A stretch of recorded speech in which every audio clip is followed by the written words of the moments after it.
Hey, welcome to the Messy Church podcast.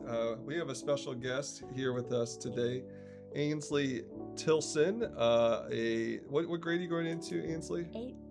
Eighth grader.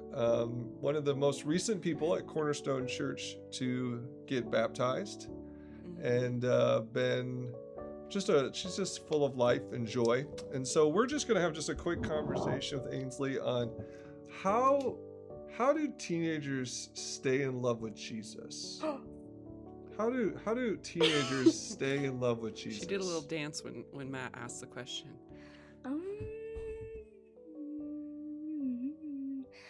Okay.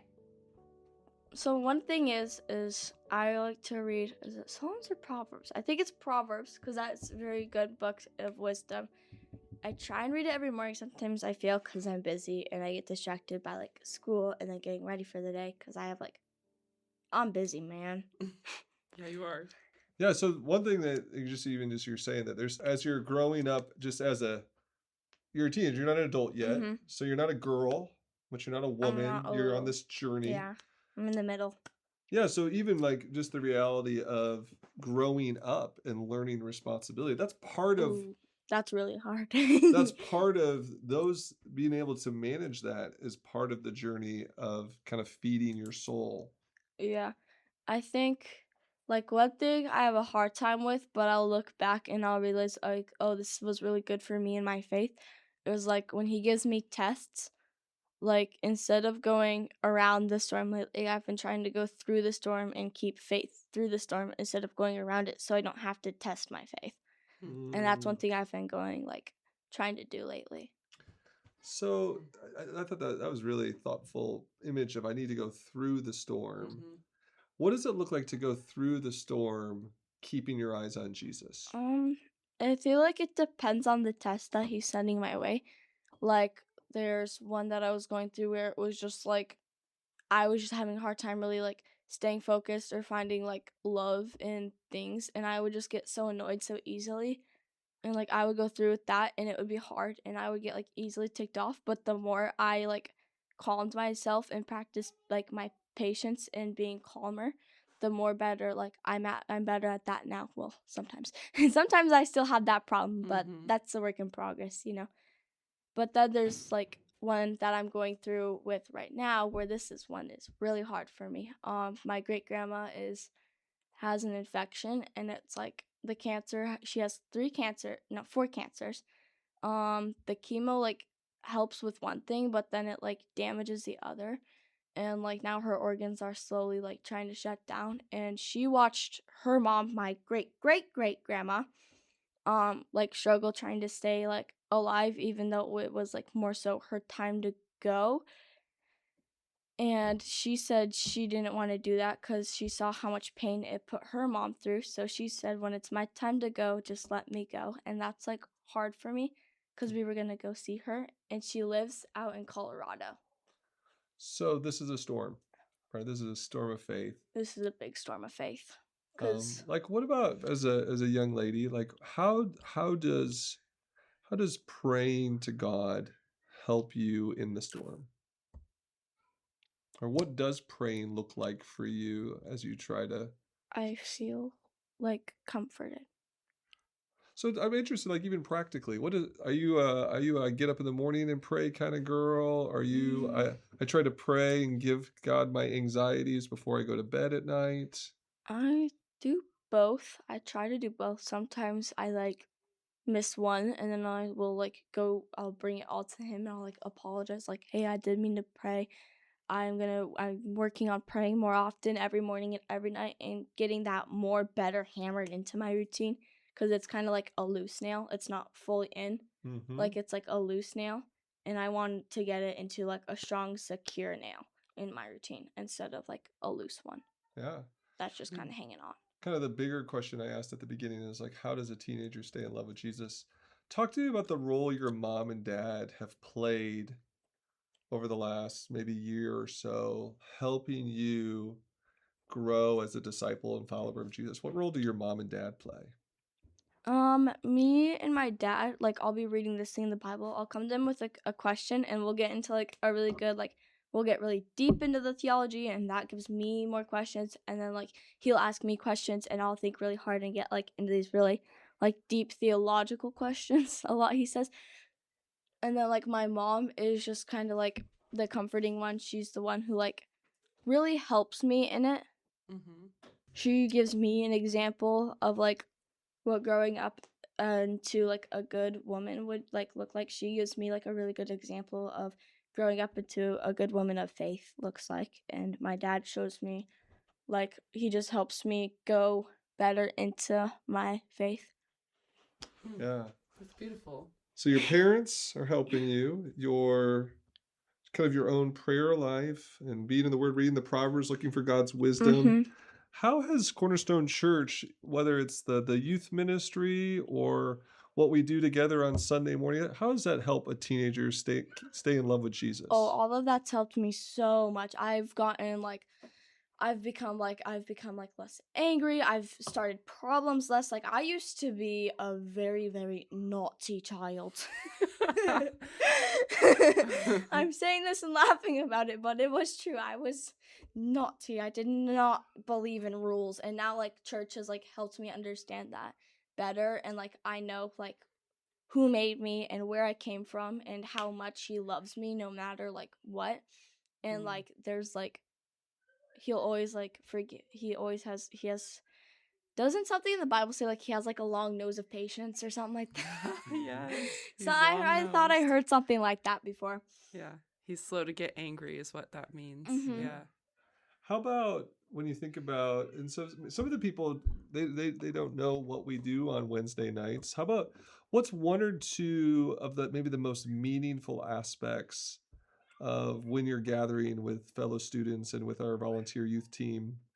Like what are the most meaningful aspects on a Wednesday night that help you grow in your love of Jesus? I have two things. One is I really like to hear others people like how other people perceive things, and that gives me like I hear all these things, and that will help me narrow down what I think.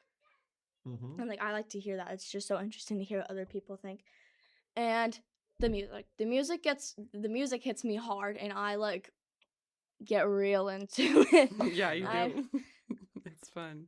Thank you, Laura, who I provides like- a lot of the music on. Laura, I'd be Yeah. interested Yeah. since you're sitting here.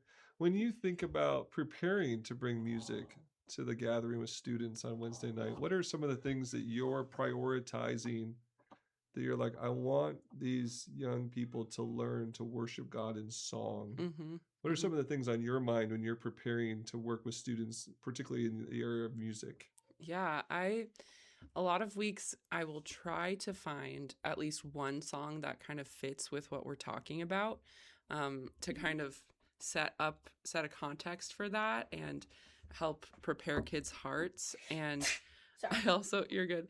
I also try to choose songs that the kids have said they like, and because it's She easier. listens to my opinions. I do. We're gonna do gratitude tomorrow because Yes.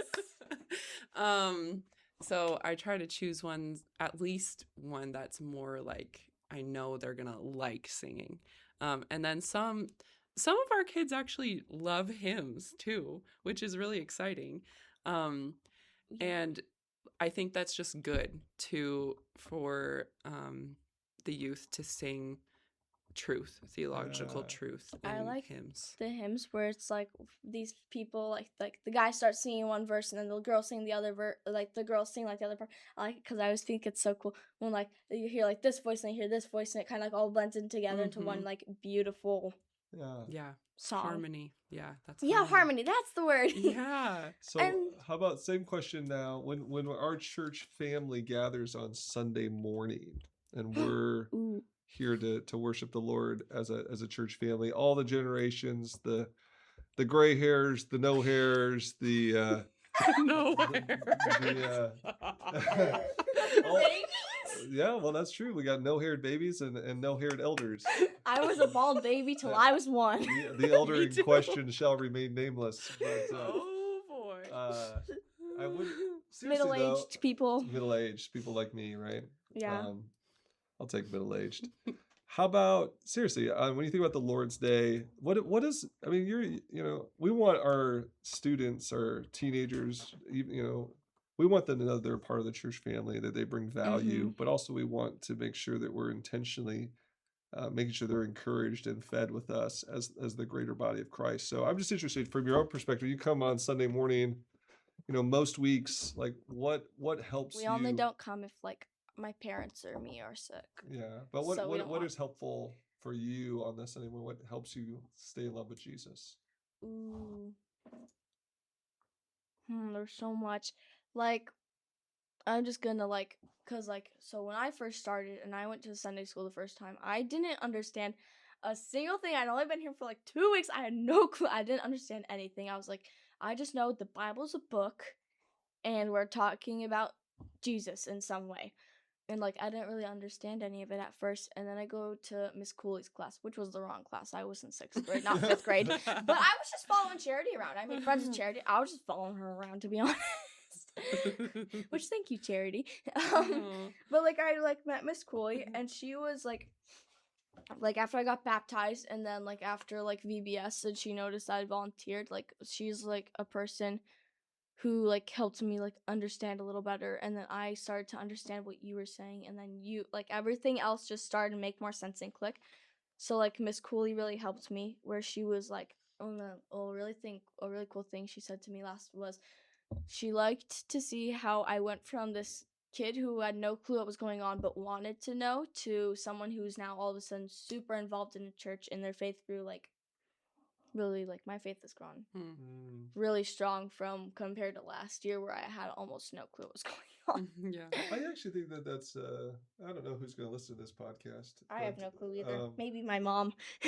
but I do think what you just said, it's probably true of adults, but true of kids too. Like, it's amazing how getting involved in a church family and just being consistent for a year and a half, you guys are not All of like, a sudden, you grow so much. yeah, I think people are intimidated by like, well, I don't know anything, I'm new to the Bible, or I don't know the songs. It's surprisingly how quickly, You can just catch on to that if you find the right people to help yeah, the you. puzzle pieces start coming together, and you start seeing who Christ is and how to grow as a Christian. And I've been walking with Jesus for like 30 plus years, and I'm still Dang. learning to follow Jesus. There's things that people say, you're like, oh, I've never thought of it. It's a never-ending like lesson. It's a lesson that just keeps going. Mm-hmm. Like, I don't know anyone who's like, no one on this earth can fully understand God until you can get a really good idea. Like, you can really understand him, but you can never, like, our minds just can't fully ever understand him. And that's what makes him like so good and wonderful. Yeah, you almost put it succinctly, a quote that I heard once. You'll never know God fully, but you can know him truly.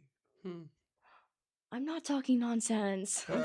You're doing great. But that idea of like, we can truly know God. And it's John 17:3, where Jesus says, now this is eternal life, that they know you, God the Father, and the one whom you've sent, God the Son. And like, we can really know God.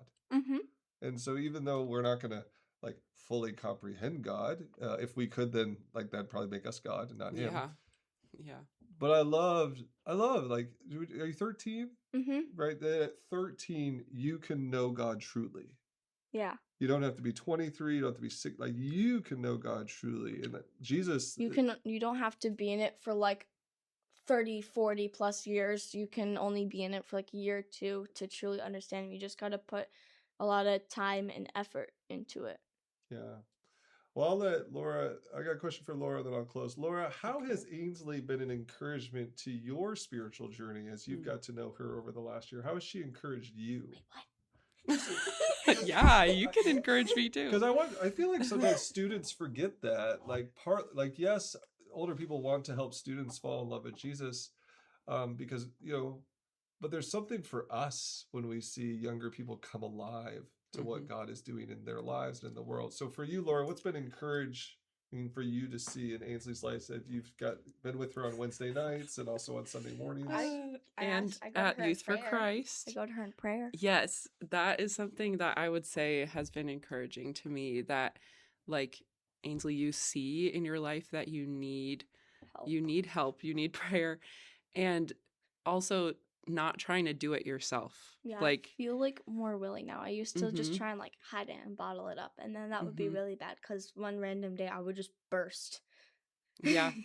Yeah. That's not So good. bringing it to God helps you not to burst. And I think just comparing where you were like at the beginning of last year, or was that your first year? Was this your I think we like started coming in like December, but I started coming in youth group in like Yeah. like late winter, early spring is when I Yeah. started coming to youth group, I think. Mhm. I think comparing when you first came to now, like it's been so cool to see how you really are just engaged. And like you said, like I can see that in your life too, that you are engaging more with it, like you understand it more, and you're also trying to help others understand it too. Mhm. And like bringing others into like your thought processes and stuff. That Sometimes it I doesn't make struggle with sense, that but I try. sometimes. Yeah. I struggle with that sometimes. So seeing your openness and vulnerability is really beautiful. And I think that's something that I can learn from too. So thanks for being an example to me in some ways. Yeah. Same goes for you too. So God really started getting a hold of my life when I was about your age. Ooh. Same 6th, 7th, 8th grade. Like I'm still struggling a ton with things that I'm watching, my friendships. But maybe like you, there's something clicking. Like Mhm. there's truth in this Bible. There's power in the Christian community. Like And reading the Bible makes me feel good. It gives me like a positive energy for the rest of the day. yeah, Or and like sometimes when I read the Bible, it makes me feel bad, and I have to confess sin, and that's also good. Yes, yes. I read like Job. I realized how much I need to confess sin because this Job in Jesus' life. I feel like that makes me. I don't know why Job does, but Job does. Yeah. Can't figure that one out. Job really speaks to me. That's one of my favorite books in the Bible. Is Job. Mhm. Yeah. Well, we're gonna need to end this little ad hoc podcast, Yeah. but Ainsley, you are a dear sister in the Lord, and I just want you to know you bless me every Sunday. Your family's been a huge blessing to me, and I'll give you one verse as we close. Philippians 1:6. Philippians 1:6. This is the Apostle Paul. I'll just read it to you from my head. And he who began a good work in you will carry it unto completion until the day of Christ. Oh yeah, and hi, Mom. All right. Hi, Mom. Thank you, Thanks guys. for coming on.